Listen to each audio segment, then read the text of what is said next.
ये कहना चाहते हैं कि हमारी न्याय व्यवस्था को चेंज करो। अरे भाई सब जानते हैं 53 मिलियन केसेस पेंडिंग है, क्या आज रात को सब सेट कर दिया जाए? जो 74% of Indian prisoners under trials हैं, सबकी बेल सुनवाई आज रात को हो जाए।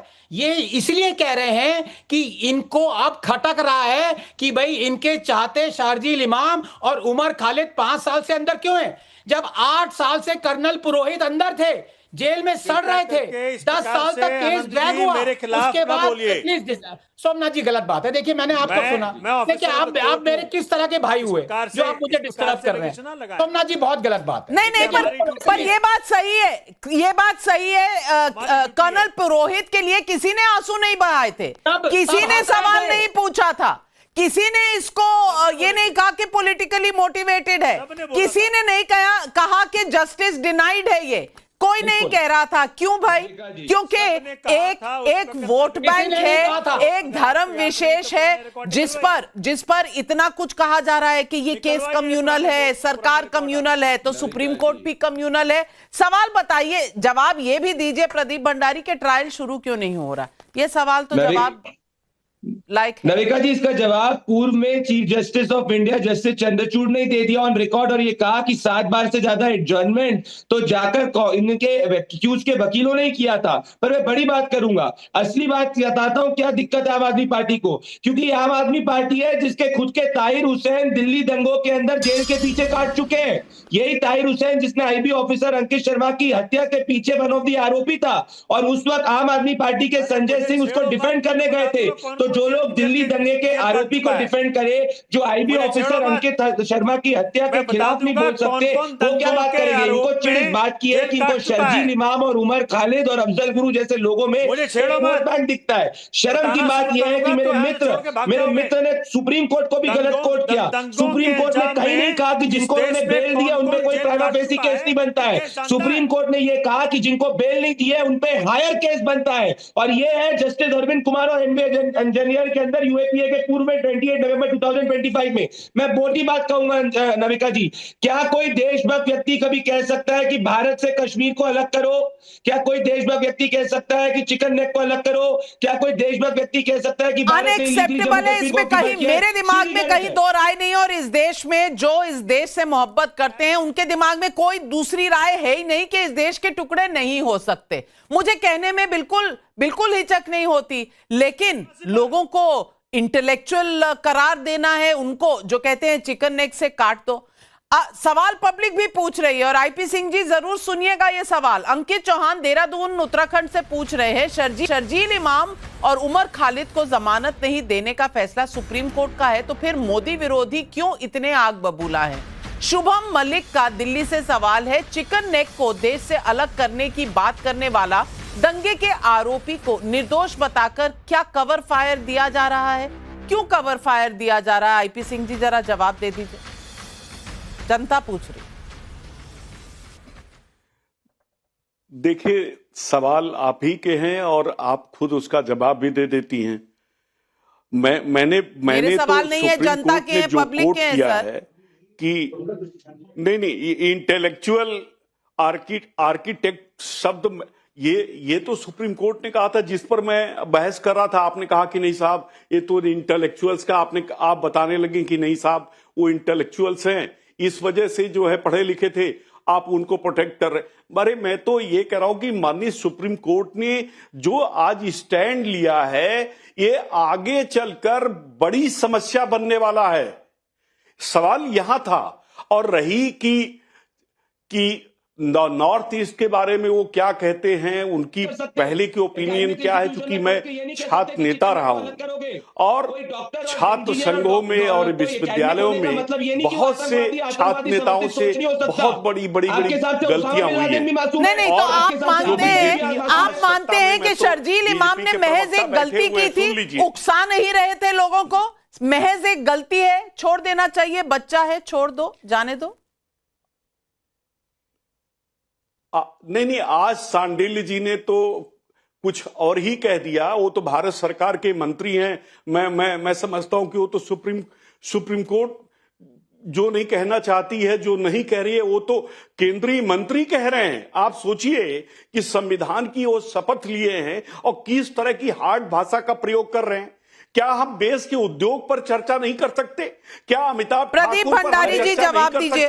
प्रदीप भंडारी जी जवाब दीजिए। हम क्यों एनएसए नविका जी, मैं आपके शो पे ओपनली कहता हूं, शर्जील इमाम और उमर खालिद देशद्रोही हैं, जिन्होंने भारत से अपने नॉर्थ ईस्ट अलग करने की बात करी, जिसके विचार में भारत से नॉर्थ ईस्ट अलग करने की बात आई। आईपी सिंह आपके लिए वो कौन है? सबसे बड़ा आपके लिए वो क्या है? मासूम है? बता दो देश की जनता को। पार्टी के माननीय यशवंत सिन्हा जी, स्वर्गीय यशवंत सिन्हा या किसी और सिन्हा को बाद में बताना, पहले बताओ क्या जो कहे कि भारत से चिकन नेट को अलग कर देना चाहिए वो देशभक्त है कि देशद्रोही है? लोग आ गए, क्या वो कहना चाहते हैं? क्या उनकी राजनीति है? क्या उनकी दिशा दशा है?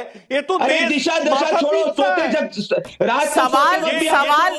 सवाल ये भी है। अशोक कुमार जयपुर राजस्थान से पूछ रहे हैं, कांग्रेस नेता से मेरा सवाल है, क्या नेहरू ने सोमनाथ मंदिर के निर्माण का विरोध वोट बैंक की राजनीति के लिए किया था? अगर नहीं तो फिर क्यों किया, बताएं। प्रवीण पाठक पटना बिहार से पूछ रहे हैं, कांग्रेस और मोदी विरोधी दलों को मंदिर से ज्यादा दिक्कत है या फिर मोदी से? अश्विनी जी जवाब दे दीजिए। नाविका जी, भारतीय जनता पार्टी एक ऐसा प्रोपोगेंडा चला रही है कि माननीय अमित शाह जी बहुत सारे ऐसे फैसले ले सकते हैं जिसका मोदी जी विरोध करते हो। ये तो वही बात हुई, सोमनाथ मंदिर सरकार के आदेश से, कांग्रेस सरकार के आदेश से बनवाया गया, वो कांग्रेस सरकार ने नहीं बनवाया। राम मंदिर कोर्ट के आदेश से पब्लिक ट्रस्ट बनवाया गया, वो मोदी जी ने बनवाया। गजबे लॉजिक है, ये कौन सा लॉजिक? आपने नेहरू जी की चिट्ठियां नहीं पढ़ी तो गजबे नॉलेज है, गजबे इंटेलेक्चुअलिज्म है। नेहरू जी की चिट्ठियां पढ़ लीजिए ना, मुंशी जी को भी लिखी थी, डॉक्टर राजेंद्र प्रसाद को भी लिखी थी। अब दोनों तरफ से, एक तरफ ट्रस्ट भी बन रहा है, एक तरफ जाने से भी रोक रहे हैं, कह रहे हैं ये काम इतनी जल्दी नहीं होना चाहिए, देर लगनी चाहिए। कमाल है, दोनों तरफ कैसे खेल लेते हैं अश्विनी जी। मैं आज पूछना चाहती हूं आतिकुर रहमान से। आतिकुर रहमान, एक वाक्य कहा आईपी सिंह जी ने कि छात्र नेता जो होते हैं वो कभी कभी गलतियां कर देते हैं। शर्जील इमाम जी की जो उम्र है मैं देख रही हूँ 38 साल की है, तो चलिए 5 साल पहले 2020 के समय जब ये सब कुछ हुआ था तो चलिए 33 साल की होगी। बच्चा है कहकर छोड़ दिया जाए, क्या ये तर्क सही है? या फिर ये तर्क सही है कि 6 बार जमानत के लिए एप्लीकेशंस हुई और 6 बार कोर्ट्स ने रिजेक्ट की, अब की बार सुप्रीम कोर्ट ने भी रिजेक्ट की, और पहले के पूर्व चीफ जस्टिस का आप कमेंट जानते ही हैं कि कितनी बार विड्रॉ किया, डाला, और सिर्फ इस वक्त हवाला दिया जा रहा है कि इतने समय से अंदर रखा हुआ है। कितना डिले इनकी वजह से खुद हुआ वो कोई मायने नहीं रखता।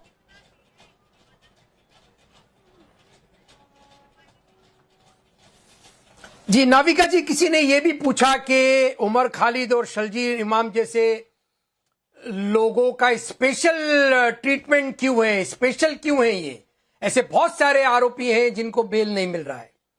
स्पेशल ये है भाई कि शर्जील इमाम और उमर खालिद की राइटिंग्स और उनके बयानात महात्मा गांधी और भगत सिंह को कोट करते हैं, लेकिन आपके जितने भी पट्टू हैं जो रेप कर करके परोल ले लेकर आपको इलेक्शन जिताते हैं, वो कोई भी तो महात्मा गांधी और भगत सिंह कह रहे थे कि कश्मीर जो है वो पाकिस्तान का है, हमने इलीगली ऑक्यूपाई किया है।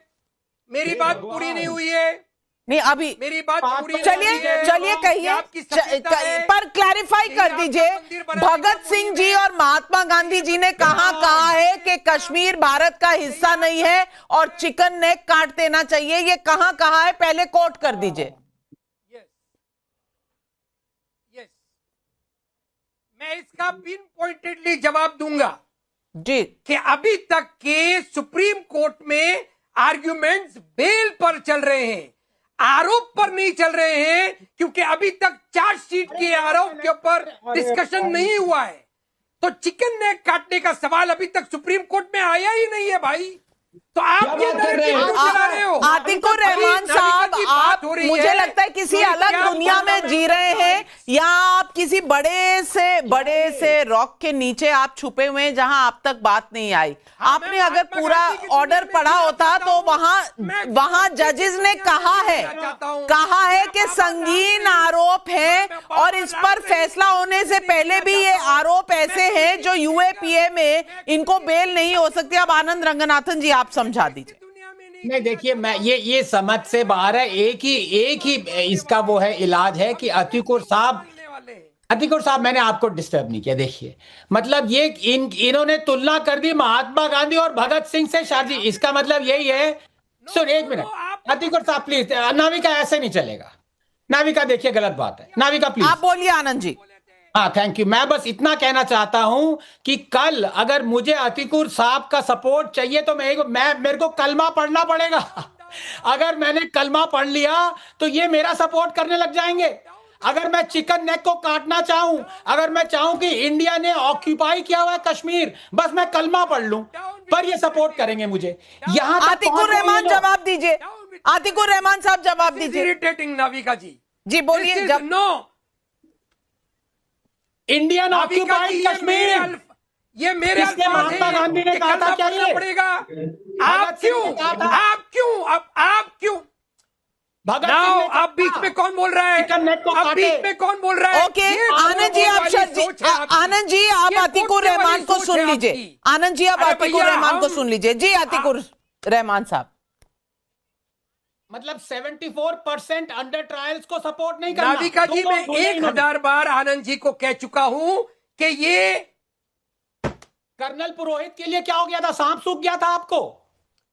ये काफिर नहीं है, ये मेरे भाई है। देखिए बीच ये नहीं बोलने दे रहे क्योंकि ये छुपाना चाहते हैं। क्या छुपा रहे हैं? ये रेपिस्ट को भी छुपाते हैं। ये आतंकवादियों के समर्थन मेंबर ऑफ पार्लियामेंट बनाते हैं। बातें मैं